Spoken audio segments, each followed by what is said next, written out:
Liebe Zuschauerinnen und Zuschauer, ich begrüße recht herzlich zur heutigen Panoramasendung, moderiert aus dem kalten Thun. Auf folgende Themen schauen wir heute ein bisschen genauer. Was der Kälteeinbruch für Auswirkungen auf die Spargelsaison hat und Prothesenträger warten auf Antworten. Der grüne Nationalrat Balthasar Glättli redet jetzt Klartext. Der April tut, was er will. Ein Sprichwort, das wettertechnisch gut zu den letzten Tagen passt. Nach Sommergefühl am Wochenende hat der Winter nämlich nochmal ein Comeback gegeben. Vor allem den Bauern dürfte der Kälteeinbruch allerdings nicht so gefallen haben. Was die Auswirkungen sind und ob die erst gestartete Spargelsaison eventuell gefährdet ist, diesen zwei Fragen ist mein Kollege der Max Saladin auf dem Spargelhof von Ronny Köhli im Berner Seeland nachgegangen. Hier sehen wir eben jetzt hier die Spargelgruppe, die wir haben. Wir haben hier eine. Nehmen wir da mal eine, zwei. So. Die sind jetzt einfach noch gerade zu kurz. Aber man sieht hier auch die Verfärbung. Das ist eigentlich nichts Schlimmes. Das ist eigentlich aus der Kälte, werden sie ein bisschen dunkler. Aber die Frostschäden sieht man nicht an. Darum haben wir eigentlich relativ schwen gehabt. Und ich glaube, gut sind sie auch noch.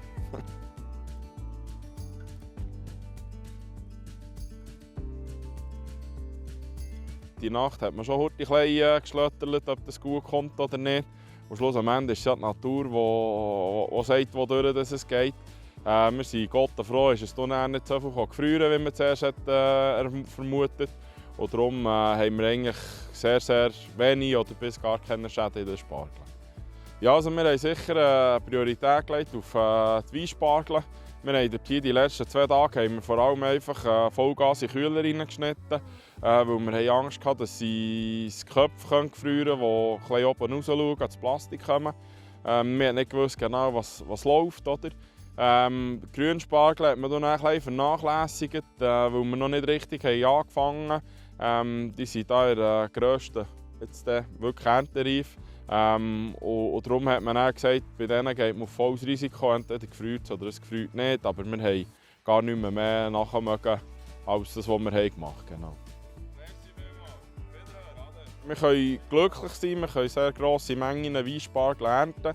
Grünspargel haben wir sehr wenig, weil wir keine Verfrühungen getroffen haben. Aber ich habe das Gefühl, jetzt auch bei den Weinspargeln wird es auch, wenn es so weitergeht, solches kaltes Wetter, werden wir nächste Woche auch schon ein Einbrüchchen haben von Menge, dass die wird zurückgehen. Und dann müssen wir schauen, wie wir das überbrücken wollen. Genau, also wenn man schaut, in den letzten 2 Jahren, wo wir wirklich sehr, sehr, sehr wenig Spargel hatten, ist das natürlich mega schön, dass man so starten kann mit solchen Mengen. Ob es nur positiv ist bis hinten raus, kann ich jetzt noch nicht sagen. Was wir sicher wissen, ist, dass Mini-Tunnel-Anlagen, also wo wir Zweifachabdeckungen drauf haben, die geben sehr gut aus.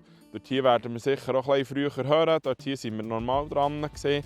Hingegen, wo wir sie verklüpft, ist unter der Einfachabdeckung, unter dem Schwarz-Weiß-Plastik. Sind auch schon Spargel gekommen und das auch schon in grösseren Mengen. Und das haben wir hier auch noch nie gehabt, so viel früh. Und darum bin ich überrascht gewesen. Aber wenn es natürlich jetzt wieder eine Woche, 2 sehr wenig gibt, dann sind wir dann gerade aufs Mal wieder normal drin. Ich hoffe, dass es nächste Woche, sieht nicht danach aus, aber nächste Woche gerade schön warm kommt. Und es tut uns eigentlich allen gut, nicht nur den Spargel. Während der Sondersession vom Nationalrat Anfang Woche über die Verbesserung der politischen Teilhabe von Menschen mit Behinderung diskutiert wurde, warten Prothesenträgerinnen und Träger jetzt schon seit Jahren auf eine Antwort vom Bundesrat. Es geht um die Verbesserung und die Finanzierung von Hilfsmitteln der Betroffenen.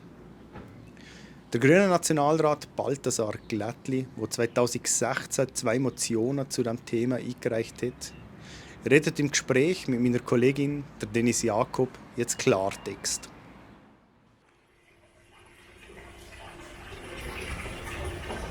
Balthasar Glättli, das Postulat aus dem Jahr 2019 fordert eine Besserstellung von Menschen mit einer Behinderung, die auf Hilfsmittel angewiesen sind.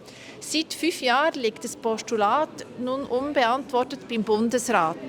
Wieso ist das so?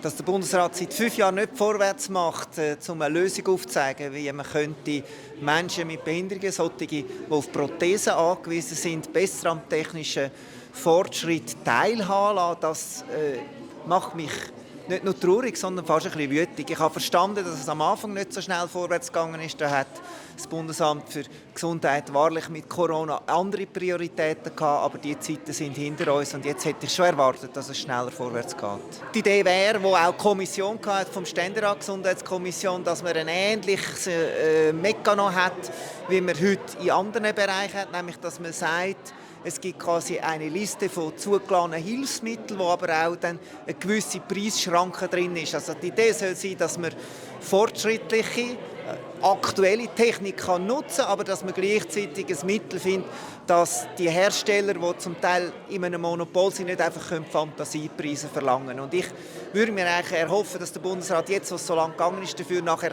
schneller vorwärts macht und auch gerade von sich aus schon eine Vorlage vorlegt oder dass dann wenigstens die Kommission das schnell wieder aufnimmt und von sich aus mit einem Kommissionsvorstoß nachstößt. Weil jetzt der erste Schritt, der jetzt hängig ist seit 5 Jahren, ist ja nur einmal ein Bericht. In anderen Ländern geht es schneller vorwärts, geht es anders vorwärts oder ist schon lange auch das Bewusstsein eher da, dass einen technischen Fortschritt gibt und dass man muss quasi wieder Ausgleich von dieser verlorenen Funktion eigentlich sicherstellen, dass das die Aufgabe ist, dass man nicht einfach sagen soll, Hauptsache möglichst billig und wenn man noch ein bisschen mehr Erwerbsarbeit rausholen kann, dann kann man vielleicht auch eine bessere Prothese geben. Wenn wir einen Ausblick wagen, wie geht es weiter im Parlament? Wann kann man damit rechnen, dass wirklich griffige Massnahmen getroffen werden können? Die Hoffnung stirbt natürlich zuletzt, dass es schnell geht, aber wenn ich es realistisch anschaue mit meiner Erfahrung, muss ich sagen, vor 4-5 Jahren würde ich nicht erwarten, ich möchte da nicht falsche Hoffnungen wecken, aber wir werden natürlich kämpfen. Ich selber, aber auch der Roger Gollet, der unterdessen bereits wieder neu, nach seiner Abwahl wieder neu im Nationalrat ist, der mit mir zusammen quasi überparteilich links und rechts das unterstützt, werden dafür kämpfen, dass es nicht ganz 5 Jahre geht, ob uns das gelingt, hängt nicht allein von uns ab.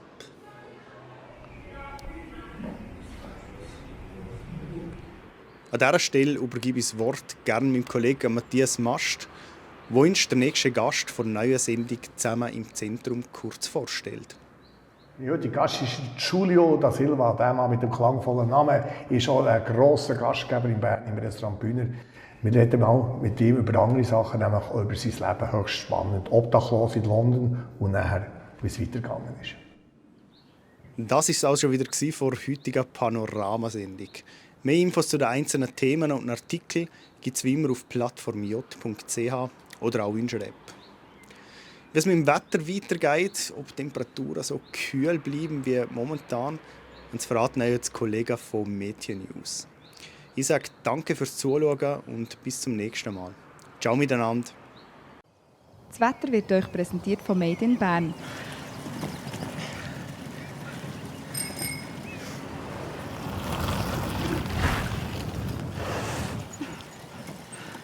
Bärenstarke Erlebnisferien. Made in Bern. Grüß euch miteinander und herzlich willkommen zu Ihrer Plattform J-Wetter für den Kanton Bern. In der Nacht auf heute hat es zum Teil ein bisschen aufgeklärt und zu Hetzen auch recht verbreitet Frost gegeben.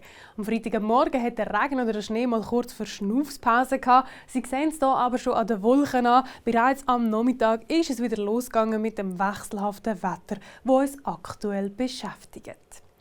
Die für uns wetterbestimmenden Druckzentren verschieben sich also nur langsam und so liegt über den britischen Inseln weiterhin ein Hochdruckgebiet. Im Raum Skandinavien ist das Wetter tiefdruckbestimmt. Somit erreicht uns nach einer kurzen Pause bereits in der Nacht auf morgen der nächste Schub polare Kaltluft.